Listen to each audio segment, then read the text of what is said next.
একটা প্রবলেম কিভাবে হইলো? আপনিই বলেন কেমনে হইলো? ভাই আপনারা কোনো কাজের না।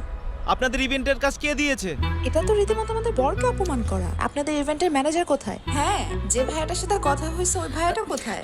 আসলে ভাইয়া তো আজকে আসেনি, একটা ছোট্ট প্রবলেম হয়ে গেছে। আরে প্রবলেম তো এখানেই। মানে কি শুরু করছেন আপনারা? আচ্ছা, সমস্যা যেহেতু হয়েছে আমাদের একটু সময় দেন, সমাধান একটা হবে। আর কত সময় দেব? আপনাদের ইভেন্টের কাজ কে দিছে? ভাই ভাই প্লিজ একটু ধৈর্য ধরেন, সবটা ঠিক হয়ে যাবে।